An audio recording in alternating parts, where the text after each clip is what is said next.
My father was very unusual as a manufacturer. People in his situation usually had very few interests outside of their business, whereas my father, from the early days, was very interested in art and in theatre. In fact, he participated in amateur theatricals. Mládenci si poručili usmažené ryby, dívali se na panenku, mysleli si, kdyby. Zvláště pana Rady synek ke přívozu chodíval a panence přehluboko do očí se zadíval. He also was interested in photography from the early days. As a matter of fact, when he went on his big tour of the Far East, he went to India and to Japan and to Colombo and to Indochina and to all kinds of places. And he was gone, I think, for almost a year, and he took along in his luggage 700 photographic plates and 2 cameras. Now, photographic plates were all people could use photography in those days. That was, I think, before the days even of films. And he told me that he developed these plates himself, and on one occasion, after he had developed them, he stood them up on a stand to dry overnight, and when he woke up in the morning, all that was left was sheer glass, because the cockroaches had eaten everything that had been on those plates. So photography remained a major interest of his right into his old age. As a matter of fact, in Canada, during World War II, he let it be known that any woman whose husband was in the armed forces was welcome to come and have her children photographed by him. And so one of the children whom he loved to photograph was David Gilmore, the son of friends of his, who was a particularly beautiful child and became a very successful businessman in later years. My father was a Czech nationalist, which was very unusual for Jews in those days. I don't know when he first became so involved in being a Czech, but I know he remembered being at high school in the Sudetenland. He went there at age 15, and he was at school there for 4 years. And he told me that for those 4 years, none of his schoolmates ever spoke to him, because he, in a questionnaire which they had to fill out, and where they were asked what was their mother tongue, he had put down Czech. And my father's landlady, with whom he lived, and who was a very kind woman, said to him, "Don't do that.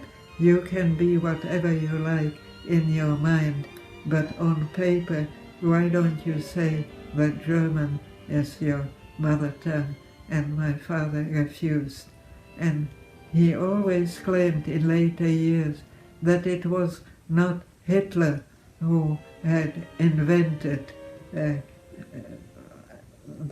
sort of mindless nationalism or anti-Semitism, that it went way back to the days when he was at high school at the age of 15. He can imagine what it would have been like for 4 years to be at school where nobody ever spoke to him.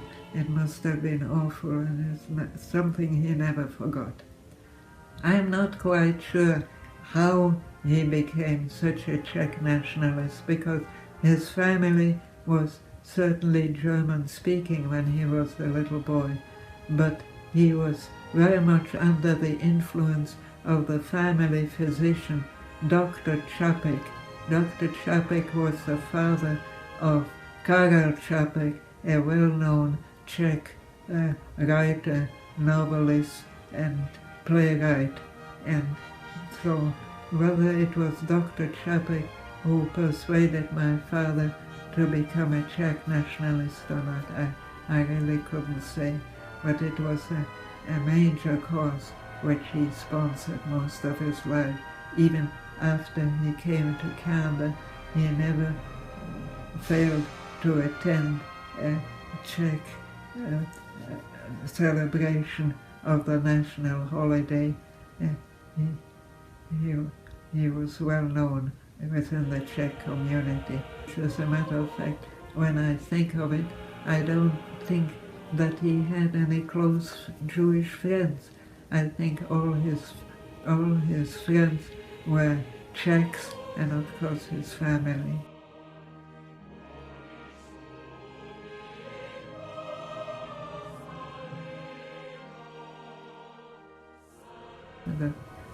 The only Jewish friend he had that I can think of was Otto Petschek, the banker. And my father used to tell me that Petschek said to him one time, "I understand that you have a son who is obsessed with music." And my father said, "Yes, that's correct." And Mr. Petschek said to him, "If I were you, I would do everything in my power to suppress that tendency." And my father claimed that he answered to him, "Mr. Petschek, who knows whether you will die as a banker or whether I will die as a manufacturer." When my father was in his 50s, he became very ill for a long time, and his illness was diagnosed as something that is now known as undulant fever, but in those days it was called mostly Bang's disease, B-A-N-G, I think, after the doctor who had first diagnosed the disease years earlier. But my father was examined by some doctor who had never heard of Bang's disease, and he just thought that this was somebody who was a manufacturer who was obviously obsessed with banks. And so he was talking about Bang's disease, which he thought had something to do with my father's dislike of banks. Father was very ill, but I remember he was quite amused by that. He never lost his sense of humor, even in those days. One of my father's major concerns was the welfare of his employees. He was very much concerned about that. As a matter of fact, one time after he had met President Masaryk, and Masaryk asked him what he thought was the main problem in his industry, and my father replied without hesitation, housing. So the housing was abominable, and so was the condition of families with young children, because women who had children by and large could not afford to stop working. So they used to farm out the children to women who supposedly looked after them, but the way they looked after them was by feeding them pacifiers filled with poppy seed, which of course is really opium. And so the children were asleep, or the babies were asleep, and that was what these women were aiming for. But my father thought that was appalling, and he felt something ought to be done about it. And what he decided to do was to build a day nursery for the children of his employees, and these children were looked after by professional nurses from the time of their birth until they became school age. That was a remarkable thing for my father to do. In those days it was unique, and I believe it is almost unique even those days, even now. But he was a very progressive man in many respects. Father was tremendously interested in nature, particularly in the forests that came along with Svetla, and also in the wildlife. He loved watching birds, and he could identify a bird by its flight or by its call, and he tried to teach us that too. We were like rebellious young people, and we didn't share particularly his interests, but we discovered that whenever he asked us about a bird, that 9 times out of 10 it turned out to be a woodpecker. So after that, whenever he asked us, "What bird is that?" we would say, "Woodpecker, Father." Well, that worked for a while, but the unfortunate part was that one time when that happened, it was not a woodpecker at all, it was a pigeon. And so Father discovered what was going on, and I don't know if he held it against us, but I think he was disappointed that we didn't share his interest.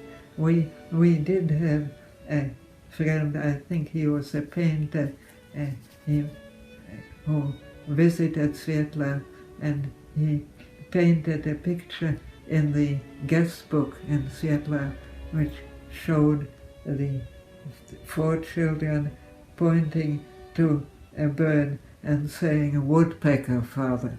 My father was enormously interested in art, particularly in medieval Dutch art, or in later 18th century Dutch art. He attended auctions, and he bought many of his paintings that way. There's one by Otto, which I was told, famous collector, that it would have been worth many millions of dollars if we'd been able to get it out of Czechoslovakia. But the entire collection, including the Rembrandt, spent the war in the art gallery in Prague, thanks to my father's friend, I think his name was Dobrova, who was a secretary of the bishop who visited Svetla at the time that father bought Svetla. Anyway, after the war there was some dispute whether we were entitled to that collection, because somebody, an anonymous person, had written a letter claiming that my father was a German collaborator, which was nonsense, of course, but we had quite a time proving that that was not true. Well, we succeeded eventually, but then we were told that those paintings were art treasures, and that they could not be exported. Again, that was nonsense, because they were mostly by Dutch artists, and they had been acquired in Holland and brought to Czechoslovakia. Anyway, that was the law, and so in the end our lawyer had to sell most of the paintings to a Czech collector for a fraction of what they would have been worth if we'd been able to export them either to London or to New York. One of the few items from my father's art collection which has crossed the Atlantic, is the Rembrandt etching called the 100 Golden Blood. I forget how Father got it out of Czechoslovakia, but it was in England, and my uncle Oswald deposited it on Father's behalf in the vault of one of the British banks. When the war broke out and London was being bombed, my father was afraid that his precious Rembrandt might be bombed to pieces, so he asked Uncle Oswald to have it sent to him in Canada, which Oswald did. So eventually Father got a notice from the immigration people that there was a parcel for him, not the immigration people, the customs, that there was a parcel for him. So he went and they got this box out from among all the other parcels that had, according to my father, onions and all kinds of things in them. Anyway, they got out this particular parcel which was addressed to my father.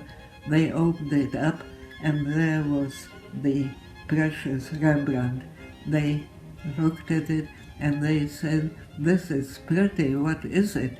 And my father said, "Oh, it is an etching by a famous Dutch artist of the 18th century." Dutch, they said. "Oh, that is enemy territory. You can't import anything from an enemy-occupied country." Back went the Rembrandt into its box, and the box went back among all the other boxes, and there it stayed for quite a while, until I think it must have been Norman Somerville who somehow managed to pull a few strings, and so this particular box did finally find its way to my father, and at the moment it's my brother Herbert who has it in New York. My father was so progressive in many ways, but he was rather old-fashioned in his ideas about what was considered appropriate for young people. I remember distinctly that at one time he happened to meet my brother Herbert as he walked hand in hand with a girlfriend. Father was furious. He took Herbert to task about that meeting, and he said, did he not realize that he was ruining that young woman's reputation by being seen walking arm in arm with her. Herbert didn't really think so, but he did not contradict Father. In fact, Herbert never contradicted Father about anything, as far as I can remember. Another incident with my father was when I was arranging a dance between my girls' high school and a boys' high school. Both schools had a committee. I was on the girls' committee, and we met one afternoon in a coffee house to plan the dance we were going to have. Our meeting lasted a little longer than I had expected, and when it was over, I rushed home, and to my dismay, I met my father at the doorstep. He took one look at me and he said, "Where have you been?" I had to admit that I'd been to a coffee house to plan this dance, and Father was quite upset to hear that, and as I later discovered, he had dispatched his executive assistant, Jan Capek, to go to that coffee house and to make sure that it was a perfectly respectable place, which fortunately it was. So that was the end of that particular incident.